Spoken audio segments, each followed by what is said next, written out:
Cinco, Character, Ashley Dasmita, Ashton, Bert, Jai, Galang, and Ella.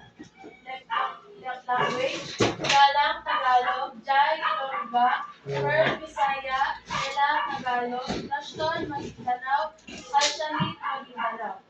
Si Mika ay isang bakla at galing sa lugar ng Mindanao nang minsan napatay siya sa syudad ng Maynila. Sa kadahilanan siya ay palaging tinutukso sa kanilang lugar. Dahil sa kanyang seksualidad, nang minsan ay napadaya siya sa Luzon.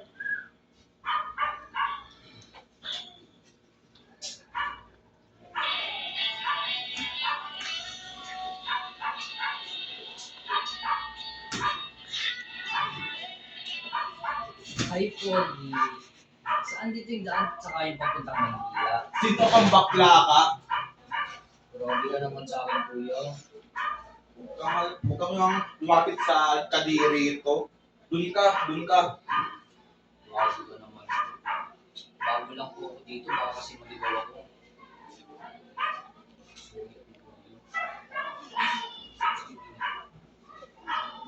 Si Mika ay nagtanong-tanong pa hanggang napunta siya sa palengke. Ano kuya? Hindi na pa ako naglalakot.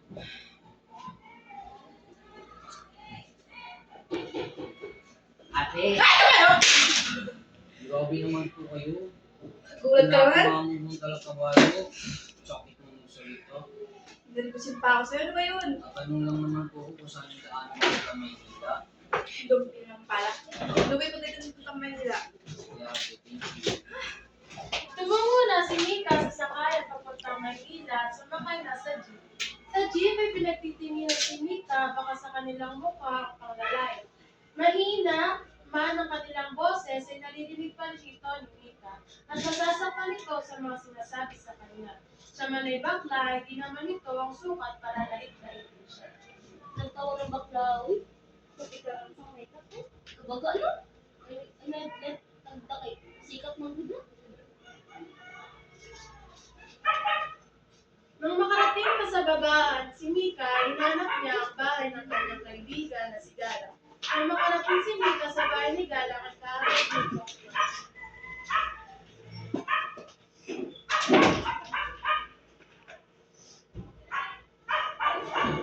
Sino yun? Mika, ano ginagawa mo dito? Habang tinatanong siya ng kanyang kaibigan na si Galang, ay napapaluha si Mika. Kasi, binuwas ako ng Maynila kasi grabe nila ako lait-laitin. Reported ganito yung kasarian ko. Grabe na nila ako usgan. Ano plano mo, Mika? Pwede ate dito muna ako sa'yo. Maghahanap naman po ako ng trabaho. Ganun ba? Pwede naman siguro, Mika, pero pansamantala lang. Kasi kasama ko na po. Pansamantalang nakatira si Mika sa bahay ng kanyang kaibigan. Kinabukasan, napagpasyahan ng hanap ng trabaho.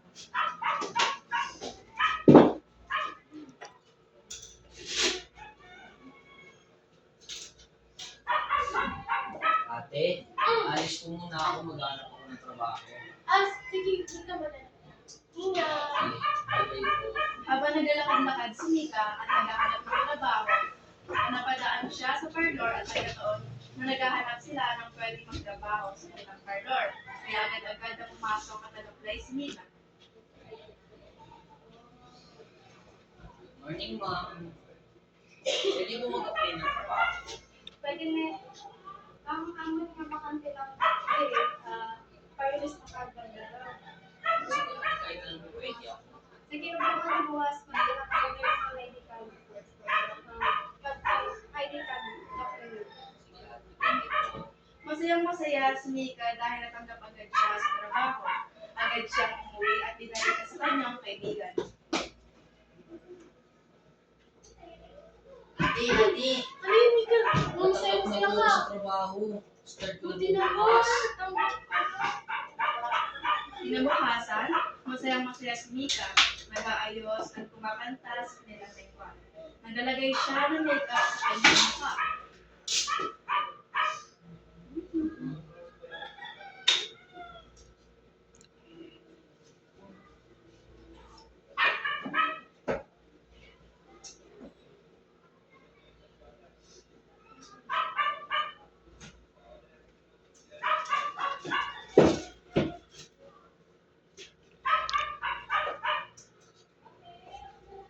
aalis na po ako. Oh, napunta mo. Ang ganda mo naman, Nay. Trabaho. Ang trabaho. Kaso mauna ako sa'yo. Sige natin simulan po. Trabaho. Tumahimik ka. Ingat. Nang matapos na mag-ayos, Mika ay agad na siyang pumunta sa kanyang trabaho. Excited na excited siya dahil sa tagal ng panahon, ngayon lang siya ulit maging masaya sa kanyang trabaho.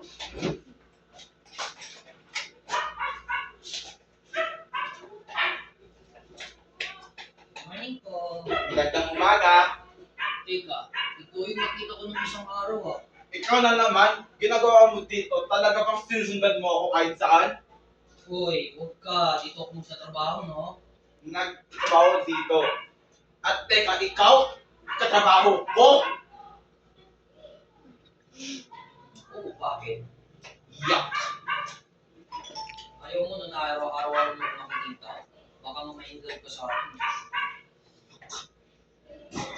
Biglang dumating ang may-ari ng parlor na si Johnny.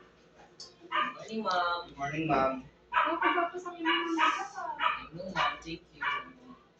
Ashton, si Mika, ay mga bagong trabaho. Ipaalam siya sa imong iba niya katrabaho. Yes, ma'am. Guys, si Ika nga pala ang ating bagong katrabaho at araw-araw din nating makakasama. Di ba, Ika? Okay.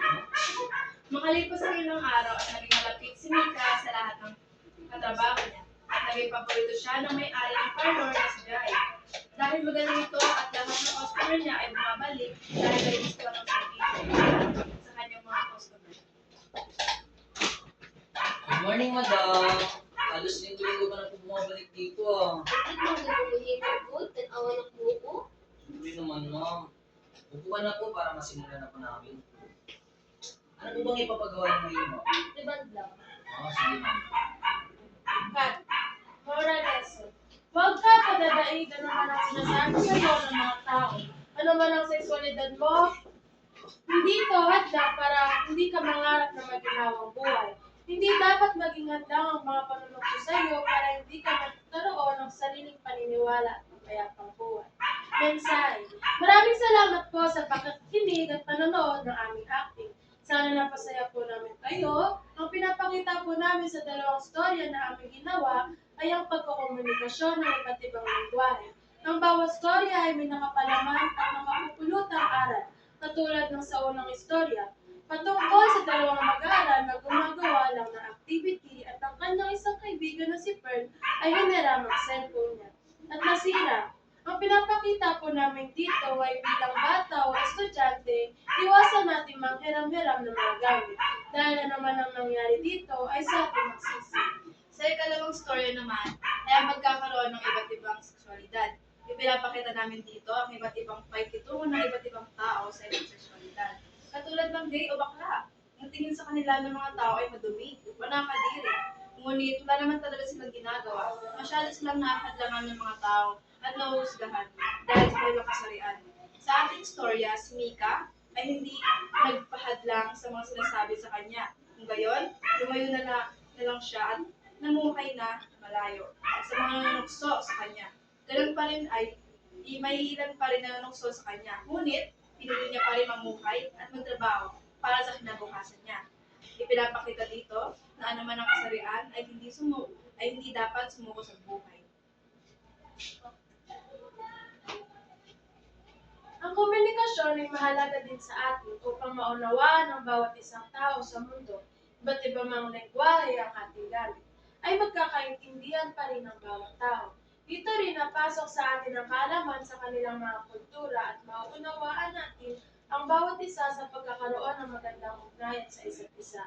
Ang buhay ay ganyan lamang, minsan masaya, minsan mahirap, parang panahon lang, pa-weather-weather lang. Kaya kahit gaano kahirap ang pagsubok, tuloy lang sa buhay. Ang mga pagsubok sa buhay ay laging dadating at ito ang huhubog sa ating pagkatao kung paano natin ito lalabanan at malalagpasan. Madadala natin ito hanggang tumanda tayo. Yun lang, salamat.